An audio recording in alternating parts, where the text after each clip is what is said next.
Dom Duarte foi o segundo monarca da dinastia de Avis. Chamaram-lhe o Eloquente. Nasceu em 31 de outubro de 1391 em Viseu e morreu de peste em 9 de setembro de 1438 em Tomar. Foi um rei muito triste, melancólico e foi infeliz, profundamente infeliz no seu reinado. Dom Duarte foi, sobretudo, um homem de gabinete, um estadista dos primórdios da Renascença, um homem que soube dar ao país aquilo que na altura o país precisava: uma legislação e um incentivo no seu campo cultural.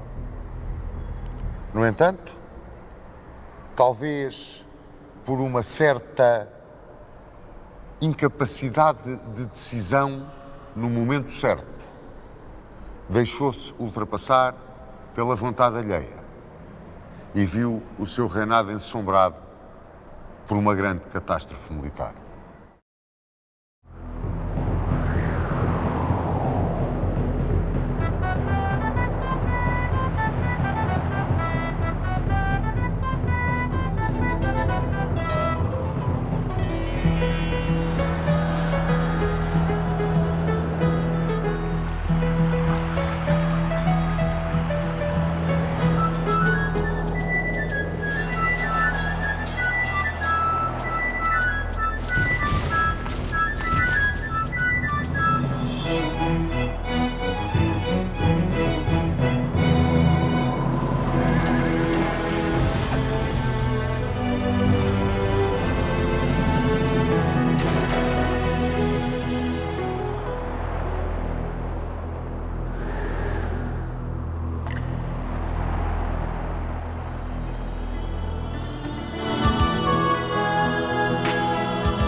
Quando Dom João I morreu em 14 de agosto de 1433 na Alcáçova de Lisboa, Dom Duarte ficou de tal forma prostrado pelo desgosto da morte do pai que Frei Gil Lobo teve que lhe dizer: "Acorde, senhor, para o ofício de reinar."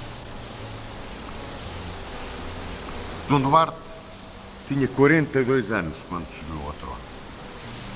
E o Portugal que encontrou era um Portugal saído da Guerra da Independência, pobre, com o tesouro muito debilitado por todas as concessões feitas por Dom João I aos seus companheiros da guerra,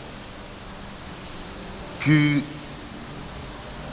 Dom Duarte se viu na necessidade de orientar o esforço de governação para a recuperação da economia e para a organização do Estado. Para a recuperação da economia, Dom Duarte implementou a lei que tinha sonhado o grupo civilista que rodeava o seu pai. Lei que se chamou a Lei Mental, precisamente porque tinha sido pensada, mas não tinha sido escrita no tempo de Dom João I. Esta lei mental focava especialmente as heranças das doações dos bens da coroa, por forma a que só pudessem ser feitas na pessoa do varão primogênito do dono do bem recebido. Ou seja, só o filho mais velho tinha direito a receber indivisa toda a herança. Esta lei mental durou em Portugal até praticamente depois da Guerra Civil de 1832-1834. Dentro da sua preocupação de legislador, também Dom Duarte mandou fazer uma coletânea de toda a legislação que existia até então no Reino. Encarregou João Mendes e Rui Fernandes de fazerem essa coletânea. E é a coletânea que está na base depois das ordenações afonsinas. Ainda dentro do aspecto da legislação, Dom Duarte prestou grande atenção ao problema da legislação militar e mandou fazer o chamado Regimento dos Codéis. Este Regimento dos Codéis definia para todos os súbditos e todas as províncias os deveres militares de cada um. Chamaram a Dom Duarte o eloquente. E chamaram-lhe o eloquente porque ele deixou obra escrita.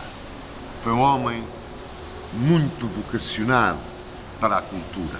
Aliás, era um brilhante homem de gabinete.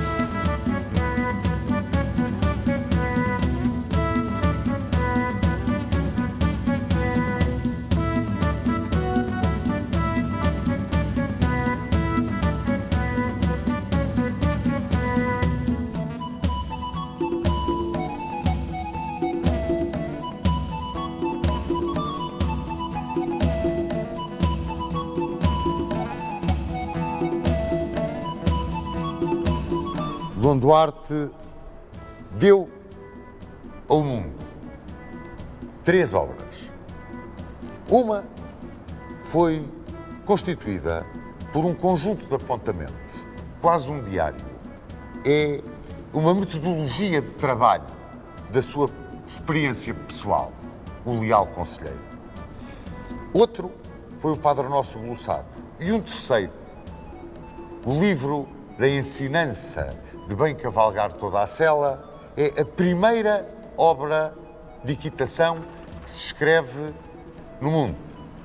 E antecede, em muito tempo, uma que os franceses consideram como sendo a primeira. O livro de Salomon de Labrue, onde são codificados todos os princípios do mestre Plovinel, que foi o mestre de equitação de Luís XIII de França. Vejam quantos anos vão, mais de 100, entre os dois livros. Se foi assim no aspecto cultural, não foi bem assim no aspecto político o brilhantismo de Dom Duarte como rei de Portugal. Tudo se prendeu com a epopeia dos descobrimentos e a conquista do Norte da África. Esse foi o seu calvário. E foi o seu calvário por várias razões. Primeiro, porque o infante Dom Henrique, tenaz, voluntarioso, obstinado, estava firmemente decidido, desde 1436, a lançar-se numa aventura de conquista no Norte da África, na sequência da tomada de Ceuta. Não lhe chegava, em 1434, ter visto a caravela de Gilianos e de Afonso de Baldaia dobrar o Cabo Bojador. Uma conquista imensa na história dos descobrimentos. Esse cabo que era a barreira entre as águas navegáveis e as águas de fogo, os monstros marinhos, os segredos, os mistérios, os pavores. Dom Henrique venceu esses segredos, esses mistérios e esses pavores com a coragem dos seus marinheiros. E quis conquistar um império no Norte da África para ser uma base de partida sólida para a expansão. Neste sonho de Dom Henrique, acompanhava-o o infante Dom Fernando, mestre de Viz, e que um dia viria a ser o infante santo. E isto porque os seus irmãos eram todos ilustres cavaleiros. Não nos podemos esquecer de como falámos no reinado de Dom João I, foram armados cavaleiros em Ceuta. E ele não, porque era muito pequenino na altura de Ceuta.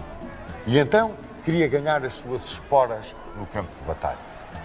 E apoiava o tio na sua obstinada ambição de conquistar um império no Norte da África. Também a rainha Dona Leonor de Aragão apoiava o sonho do infante Dom Henrique.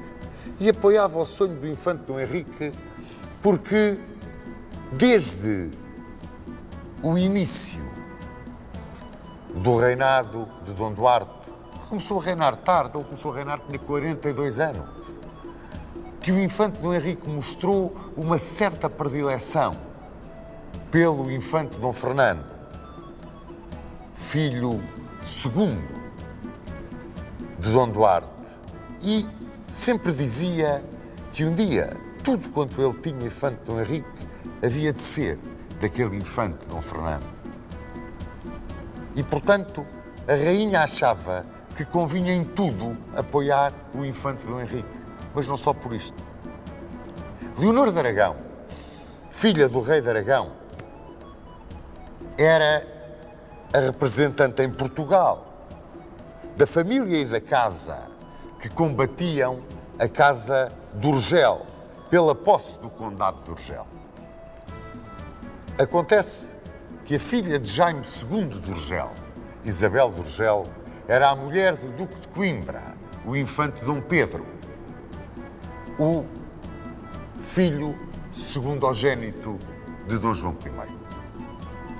E o infante Dom Pedro era precisamente o chefe do grupo que se opunha a essa aventura no Norte da África.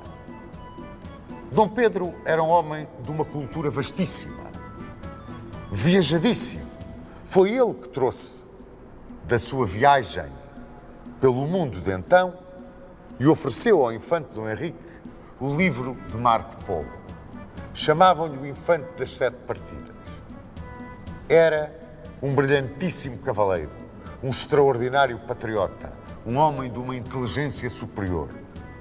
E aquilo que ele dizia era que lançarmos-nos numa aventura no Norte da África, na situação em que o país se encontrava economicamente debilitado, populacionalmente debilitado, sem meios, sem fundos, quando aquilo que o país devia fazer era regressar à velha tradição dos monarcas afonsinos, uma tradição rural, de encher as arcas com o trabalho do povo, todos juntos.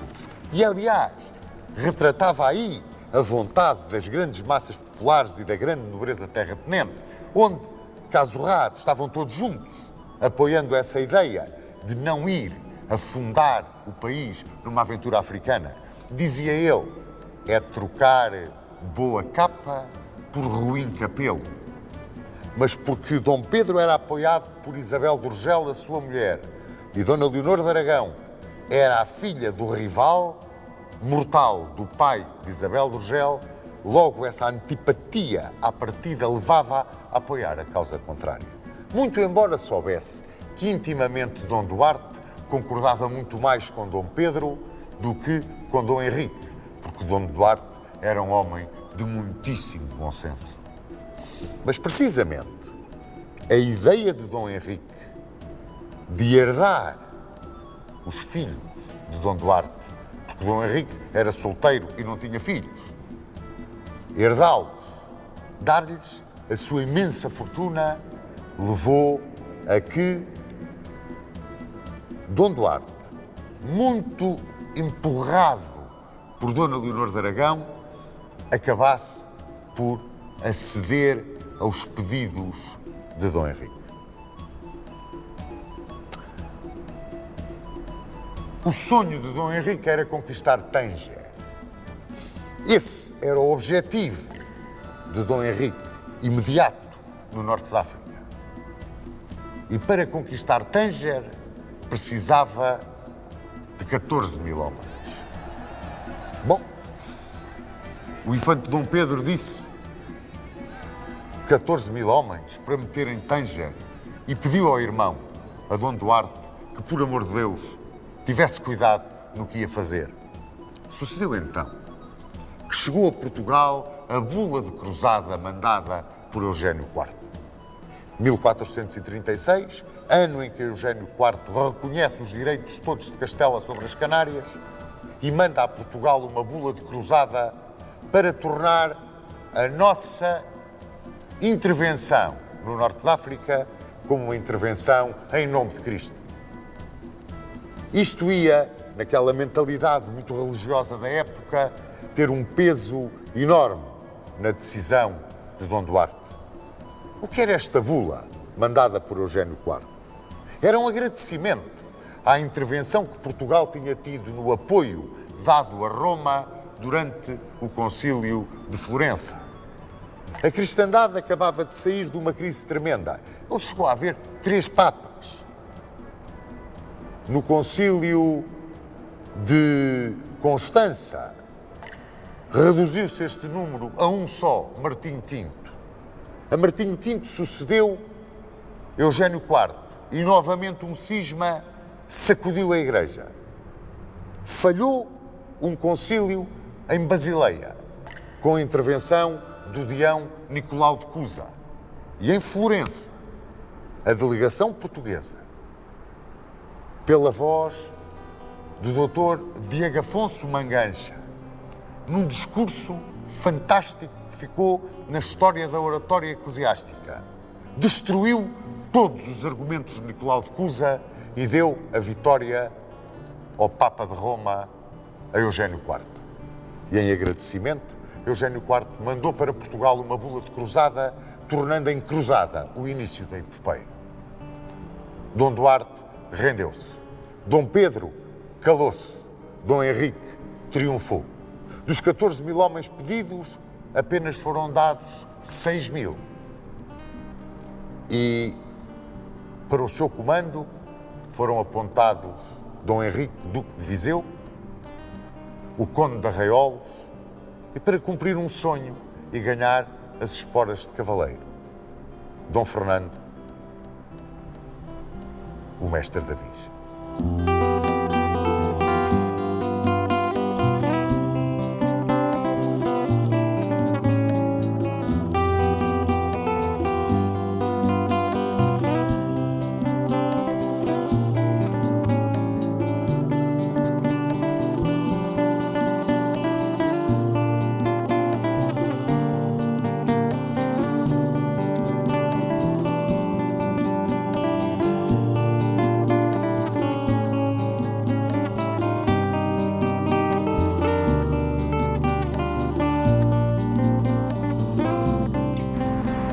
Ficou Dom Duarte profundamente angustiado.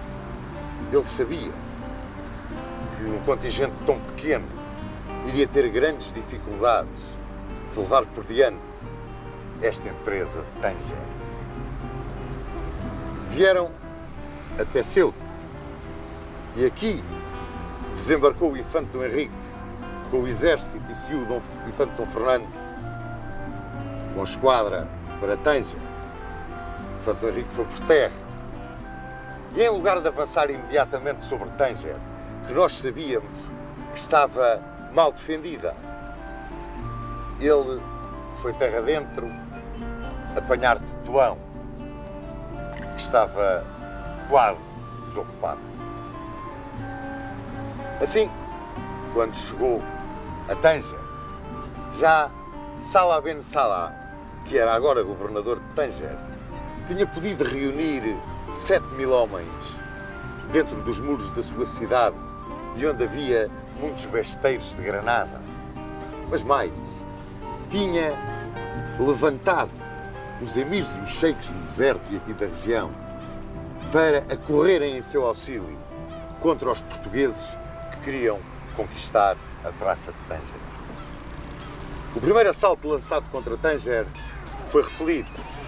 Nele se ilustraram Dom Fernando e o Conde de Arraiol, mas a nossa força não era bastante para vencer as muralhas de Tanger. E em setembro desse ano de 1437, sucedeu aquilo que o infante Dom Pedro tanto temia. Apareceram os aliados de Sala Ben Sala. Dizem os cronistas que eram cerca de 90 mil homens, os sheiks dos reis da região que se tinham juntado e vinham socorrer Tanger. E os portugueses que tinham iniciado os trabalhos de cerco, de sitiadores, passaram a sitiados. E de uma forma tal que a esquadra ao largo pouco ou nada podia fazer para os ajudar. E o tempo foi passando, e o cerco moro apertando, e a guarnição da praça cada vez se defendia com mais sanha, com mais arreganho. E outro assalto lançado por Dom Fernando é repelido, e começou-se a morrer de fome no campo português. E a situação começou a tornar-se de tal forma insustentável, que quando em 13 de outubro chegaram as condições do inimigo, o infante Dom Henrique teve que as aceitar. E essas condições eram simples. Saída da expedição sem armas nem bagagens. Entrega de Ceuta. 100 anos de tréguas. E ficava de reféns o infante Dom Fernando. Eles davam-nos um filho de Sala Ben Sala também como reféns, como garantia de que se iriam cumprir estes acordos. Revoltou-se o infante Dom Henrique e quis ficar em vez do seu irmão. Não o aceitou o infante Dom Fernando, um homem de um caráter extraordinário, como depois da história o provou. E ficou ele de reféns. O infante Dom Henrique não insistiu. Quem sabe se porque sonhava dentro em breve vir libertar o irmão, ou se considerava imprescindível à continuação da epopeia dos descobrimentos que ele tinha lançado. A verdade é que as forças reembarcaram na esquadra e o reembarque foi tumultuoso, foi uma verdadeira confusão, porque os mouros atacaram, rompendo, afinal de contas, o que estava assente na trégua. Defendeu o desembarque, ou melhor, o reembarque, Dom Álvaro Vaz da Almada. E defendeu-o de forma brilhantíssima. Ilustrava-se mais uma vez o Conde de Avranches. Retirou a esquadra para Portugal. Dom Infante Dom Henrique recolheu-se a Ceuta. Aqui ficou resmoendo, por assim dizer, a sua raiva e regressou ao reino. Ficava o infante Dom Fernando, prisioneiro. Em Tanger foi muito maltratado, ele e o seu séquito, insultados, apedrejados e entregues ao rei de Fez, Lazarac, que ainda os tratou de forma mais infame. Mas Dom Henrique chegava a Portugal. Novamente ia à procura dos seus marinheiros, dos seus cosmógrafos, dos seus técnicos, arquitetos de arquitetura naval, e à procura da realização do seu sonho.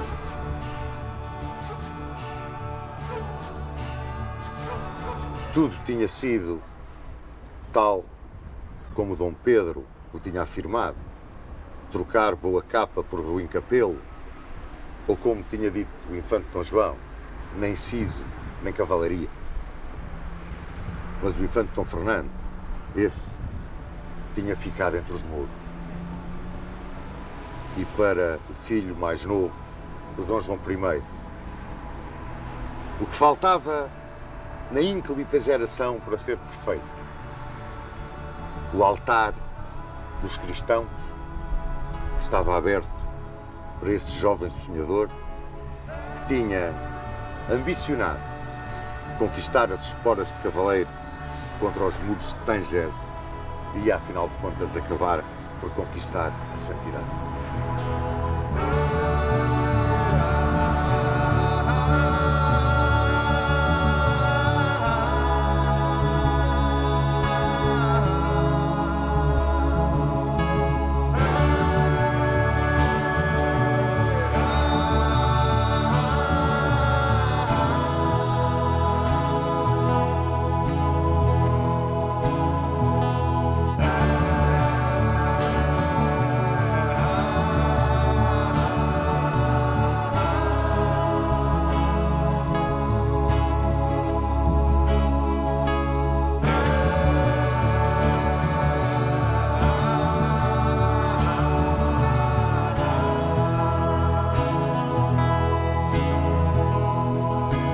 Em Portugal, as opiniões dividiam-se, os partidos degladiavam-se. Havia os que queriam a entrega de Ceuta, havia os que queriam pagar o resgate em ouro ou Moro. Face a isto, Dom Duarte, já muito triste, muito adoentado, mandou reunir cortes gerais em Leiria em janeiro de 1438 e determinou que os votos dos procuradores nessas cortes fossem apresentados por escrito. As cortes de Leiria duraram 12 dias. Nelas apareceram 4 opiniões diferentes, fundamentalmente 4 opiniões diferentes. Havia os que queriam entregar Ceuta, a troca do infante. Eram aqueles que seguiam a opinião do infante Dom Pedro e do infante Dom João, que, como bem se lembram, eram contra a expedição a Tanger. Dizia Dom Pedro a Dom Duarte: vais arriscar-te a perder Portugal. Dizia o infante Dom João: nem siso, nem cavalaria. Os procuradores do povo apoiavam esta opinião, na sua grande maioria. Havia também os que, com o arcebispo de Braga e onde estava a maioria do clero, queriam perguntar ao Papa se era permitido pedir-lhe autorização para entregar Ceuta. Havia também os que queriam uma nova cruzada. Eram poucos, mas também os havia, para libertar o infante refém. Havia também os que queriam tratar com o Moro um novo resgate e, se não resultasse esse trato, então entregar Ceuta. Mas havia, na grande nobreza, esfiados pelo conde de Arraiolos, os que nem entregar uma pedra de Ceuta a troco de nada. Perante isto, Dom Duarte suspendeu as cortes. Não chegou a qualquer conclusão e comprometeu-se a procurar uma forma de libertar o irmão sem ter que entregar Ceuta, porque essa, no fundo, era a opinião da nobreza e do clero: não entregar Ceuta. Escreveu ao pontífice, escreveu a outros monarcas, mas as respostas que recebeu eram desanimadoras. Convocou para a corte o infante Dom Henrique, que estava no Algarve. O infante não veio, ele foi ao encontro do infante, encontraram-se em Portel. E o infante Dom Henrique criticou-o, e criticou-o duramente, dizendo-lhe que se tivesse levado os 14.000 homens para Tanger que tinha pedido, agora o infante Dom Fernando estava a gozar da sua glória e não metido numa enxovia em Fez. E pediu também o infante ao rei mais homens para tentar outras aventuras noutras praças do norte da África. Os procuradores do povo saíam de Leiria com a certeza de que a nobreza e o clero não apoiavam o infante Dom Pedro. O infante Dom Pedro não era querido, nem por uns, nem por outros. Dom Duarte sentiu-se acabar. A tristeza, a doença minavam-no. E veio para aqui, veio para tomar. Em Fez, o infante Dom Fernando apodrecia num cárcere. O Moro, o Lazaraque, que lhe importava a ele Ceuta? O que ele queria era o ouro. E de Portugal não chegava qualquer resposta. Em 9 de setembro de 1438, Dom Duarte morria aqui, nestes passos do infante, em Tomar. Chamaram-lhe o eloquente.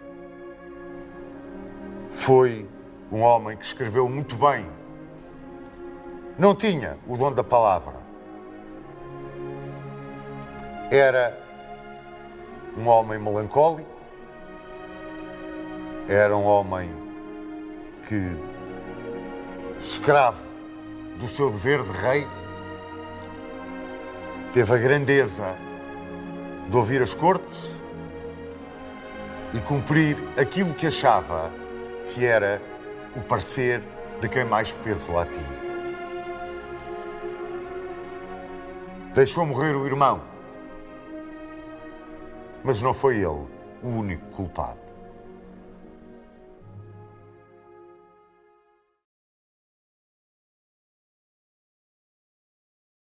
Chegou a vez de falar de Dom Duarte I, o eloquente. É um monarca controverso na nossa história. Eu gostaria muito de ouvir a opinião do Sr. Dom Duarte acerca do reinado do Sr. Dom Duarte I e, se fosse possível, o Sr. Dom Duarte dar-nos a sua opinião sobre a atividade intelectual deste homem, que foi brilhantíssima, foi extraordinária naquele século. Eu teria preferido ficar com o nome de um dos meus antepassados mais bem-sucedidos, mas, enfim, pois, na verdade também, realmente, o rei Dom Duarte teve aspectos extraordinariamente interessantes, como a sua obra intelectual, o que ele escreveu, a arte de bem cavalgar a toda a sela, enfim, uma espécie de um guia para o que é que deve ser o papel de um rei, o papel de um conselheiro, e que foi durante muito tempo, e ainda hoje, é considerado um livro muito interessante, do ponto de vista pedagógico. Por outro lado, era um grande amigo de Nuno Álvares, e aparece várias vezes na vida de Nuno Álvares, aparece, de modo que eu devia ter aprendido mais coisas com ele também.